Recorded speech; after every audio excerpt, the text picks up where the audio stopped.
Why don't people step up? Well, we actually surveyed people when we wrote Stepping Up. Why don't you step up more at work? Let me tell you the number one reason people said I don't step up more at work.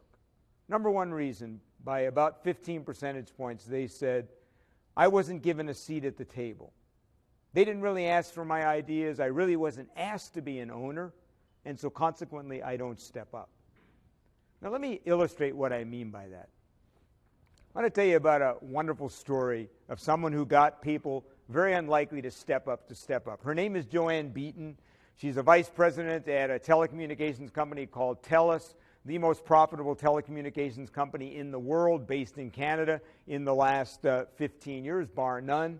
And Joanne, about 9 years ago, was given a pretty tough assignment. She was asked by the CEO to take over operator services at TELUS.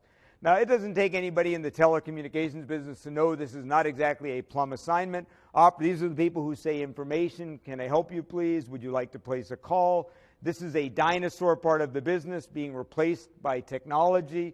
And it's a cost center at the time, not a profit center. It's literally hemorrhaging money for TELUS. And the CFO says, Joanne, here's the deal. We got a union contract. We should really outsource these jobs overseas to a cheaper place, but we got a union contract. We can't do it for another 5 years. As soon as it's over, we probably will. In the meantime, cut the costs, keep the quality up. If anybody leaves, don't rehire them. Good luck. And by the way, you got 1,000 people all in the union with the lowest engagement scores in the entire company. Now, I think you'll agree with me, Joanne Beaton had every good reason to be a 0-100 leader when she went in there. And by the way, if you want people to be 100-0, your leaders better role model 100-0. I love what Joanne Beaton did. The first 2 weeks of her assignment, she had town hall meetings, relatively small town hall meetings, all 1,000 of the people. And she said 3 things. She said, the first thing you need to know is that I am not going to act like a victim.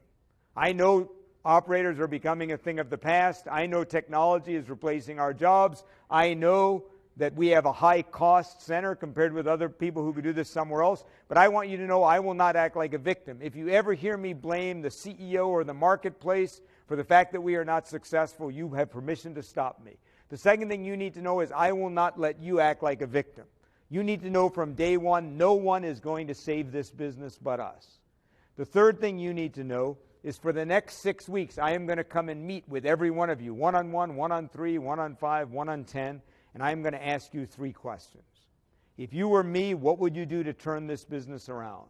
Number 2, if you were our competitors, what would you do to put us out of business? And number 3, how do you think you have to step up and change if we're going to transform this business? For the first 6.5 weeks, Joanne Beaton did nothing. She did not bark out one order or do anything except meet with every one of those 1,000 people and ask them those 3 questions. Before she even finished, they started coming to her in small groups and saying, Joanne, we know you're not done talking to everyone yet, but we've figured it out. We've been talking among ourselves. We figured it out. We only have 2 choices. We will either be the outsourced or the outsourced to. We will either be dinner or we will have dinner. We have only one choice. We have to step up and create the highest productivity, highest customer service, operator services business in North America. If we do that, our competitors will give us the business and take it away from their people. If we don't, TELUS will get rid of these jobs in 5 years. And after having these conversations, we would do the same thing if we were them.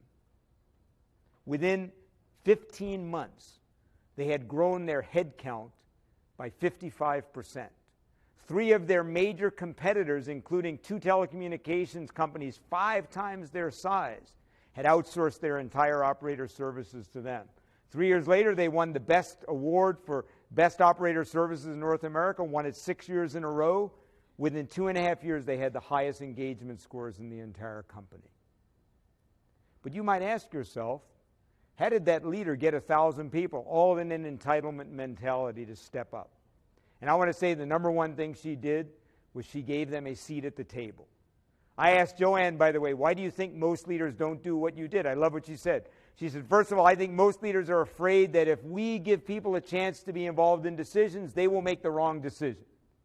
She said, but my experience is you give smart people the same information you have, most of the time they will reach the same conclusion. The difference is it will be their conclusion now and not yours.